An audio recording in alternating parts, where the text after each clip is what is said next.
স্বাগতম মৰমৰ ছাত্ৰ-ছাত্ৰীসকল আজি ক্লাছ 8ৰ বিজ্ঞানৰ লেসন 9 পাৰ্ট 1ৰ লেসন 9 বায়ু আৰু পানী প্ৰদূষণৰ কোৱেশ্চন আনসাৰখিনি কৰাম।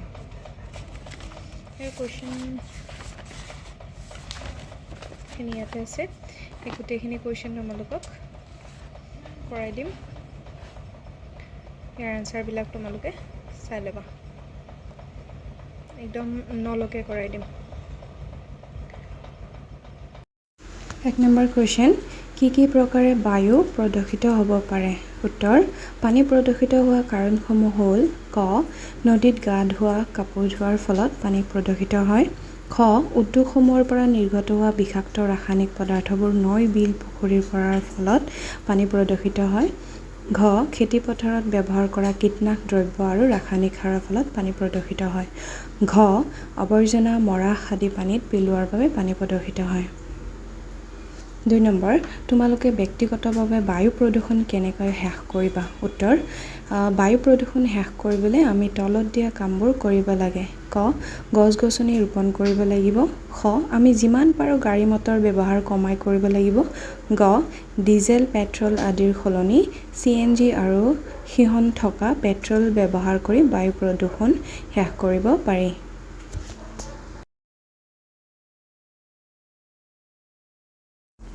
3 নম্বৰ আছে, পৰিষ্কাৰ স্বচ্ছ পানী খোৱাৰ উপযোগী তোমাৰ মতামত আগবঢ়োৱা। উত্তৰ, দেখাত পৰিষ্কাৰ স্বচ্ছ পানী খোৱাৰ উপযোগী নহয়, কাৰণ দেখাত পৰিষ্কাৰ স্বচ্ছ পানীতো বহুতো বেমাৰ, বীজাণু, বিষাক্ত পদাৰ্থ, আইৰণ, অলাগতিয়াল দ্ৰব্য আদি থাকিব পাৰে। সেয়েহে এই পানী আমাৰ বাবে ক্ষতিকাৰক হ'ব পাৰে। সেয়েহে আমি খোৱা পানী পৰিষ্কাৰ স্বচ্ছ হ'লেও আমি সদায় পানী পৰিশোধ কৰি খাব লাগে। 4 নম্বৰ, ধৰি লোৱা তুমি তোমাৰ নগৰখন পৌৰ নিগমৰ এজন সদস্য। তোমাৰ নগৰখন সকলোবোৰ বাসিন্দা ঘৰলৈ বিশুদ্ধ পানী যোগান ধৰিবলৈ কি ব্যৱস্থা ল'বা তাৰ এখন তালিকা প্ৰস্তুত কৰা। ইয়াৰ উত্তৰটো 1 নম্বৰ, বিশুদ্ধ খোৱা পানী যোগান ধৰিবলৈ লোৱা ব্যৱস্থাসমূহ হ'ল ক নম্বৰ, পানী যোগান ধৰা পাইপসমূহ যাতে নলা-নৰ্দমা সংস্পৰ্শলৈ নাহে তাৰ বাবে চকু দিব লাগিব। 2 নম্বৰ, পানী টেংকিসমূহ ভালদৰে পৰিষ্কাৰ কৰি ৰাখিব লাগিব। ঘ, ক্লৰিন টেবলেট বা ব্লিচিং পাউডাৰ পানীত সময়তে ব্যৱহাৰ কৰিব লাগিব। ঘ, পানী যোগানত ব্যৱহাৰ কৰা পাইপসমূহত যাতে কোনো ধৰণৰ বিন্ধা নাথাকে তাৰ প্ৰতি লক্ষ্য ৰাখিব লাগিব।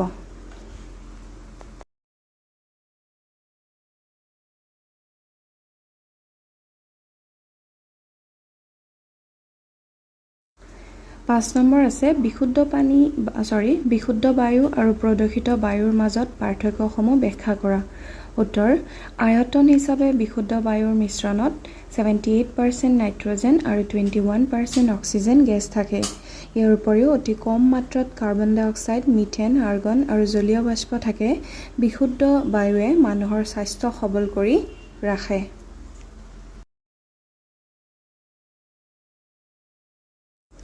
আনহাতে প্ৰদূষিত বায়ুৰ ওপৰৰ বায়ুৰ অনুপাতৰ তাৰতম্য ঘটে।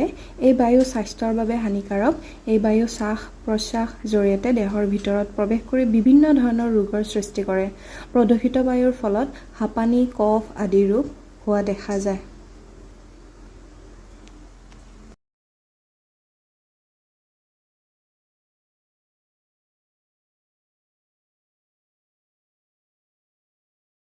কেনেকুৱা পৰিস্থিতিত এচিড বৰষুণ হ'ব পাৰে ব্যাখ্যা কৰা।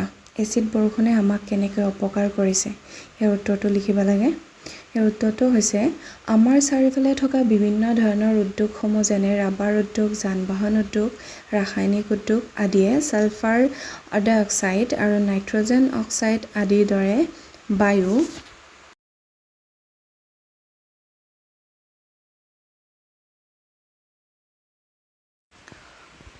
প্ৰদূষক বায়ুত এৰি দি বায়ু প্ৰদূষক বায়ুমণ্ডলত বৃদ্ধি কৰিছে। এই গেছসমূহ বায়ুমণ্ডলত থকা জলীয় বাষ্পৰ লগত ৰাসায়নিক বিক্ৰিয়া কৰি ছালফিউৰিক এচিড আৰু নাইট্ৰিক এচিড প্ৰস্তুত কৰে।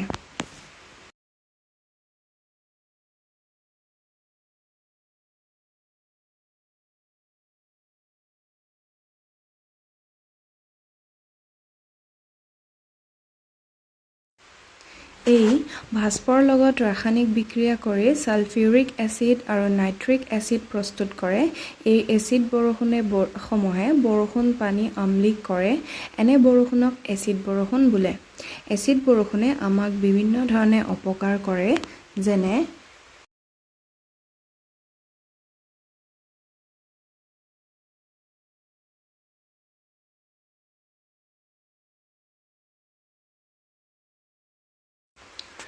এক নম্বৰ, এচিড বৰষুণৰ বাবে কৃষিভূমিৰ অম্লতা বৃদ্ধি হয়, ফলত উৎপাদন হ্ৰাস পায়। এচিড বৰষুণে জলাশয় আদি পানীৰ অম্লতা বৃদ্ধি কৰে, যাৰ ফলত তাত থকা মাছ, কাছ আদিৰ কণীবোৰ নষ্ট হয়।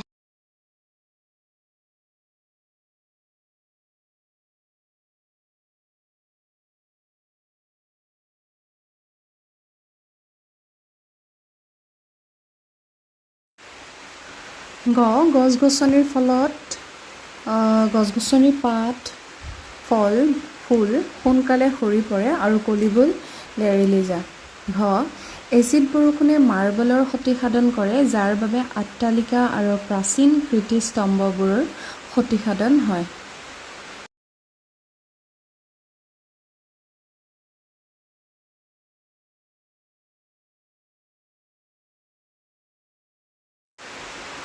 এচিড বৰষুণে ধাতুৰ ক্ষয়ীভৱন বৃদ্ধি কৰে।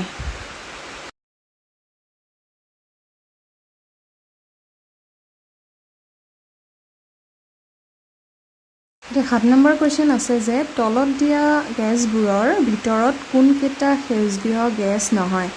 1 নম্বৰ আছে কাৰ্বন ডাই অক্সাইড, ছালফাৰ ডাই অক্সাইড, মিথেন, নাইট্ৰজেন। ইয়াৰ উত্তৰটো হ'ব নাইট্ৰজেন। নাইট্ৰজেন গেছটো সেউজগৃহ গেছ নহয়।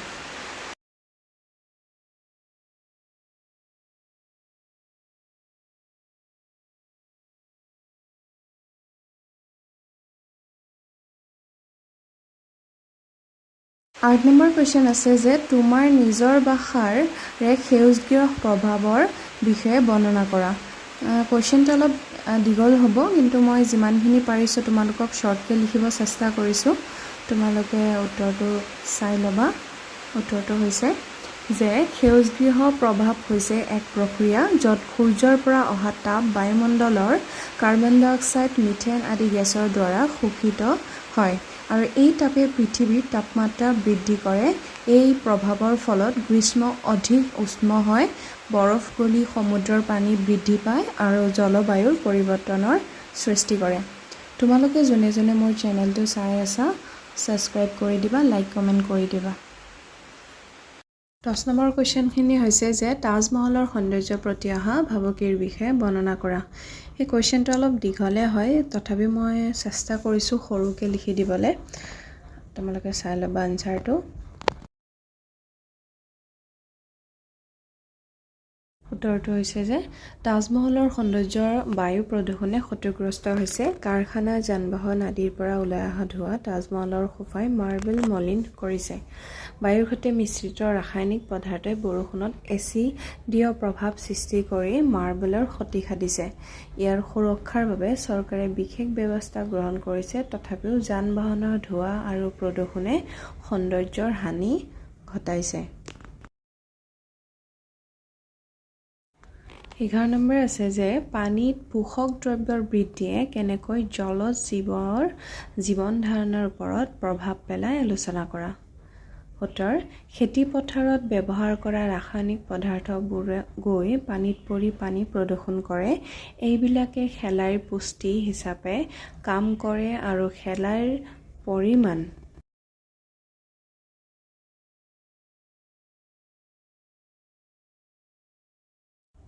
বৃদ্ধি কৰে। যেতিয়া এই শেলাইবোৰ মৃত্যু হয়, তেতিয়া শেলাইবোৰে বেক্টেৰিয়া বিয়োজনত সহায় কৰে। এই বেক্টেৰিয়াবোৰে পানীত থকা অক্সিজেন ব্যৱহাৰ কৰে, ফলত পানীত অক্সিজেনৰ পৰিমাণ কমি যায়। পানীত অক্সিজেনৰ পৰিমাণ কমাবৰ বাবে পানীত থকা জলজ জীৱবোৰ মৃত্যু হ'ব পাৰে। এনেদৰে পানীত পোষক দ্ৰব্যৰ বৃদ্ধিয়ে জলজ জীৱন ধাৰণৰ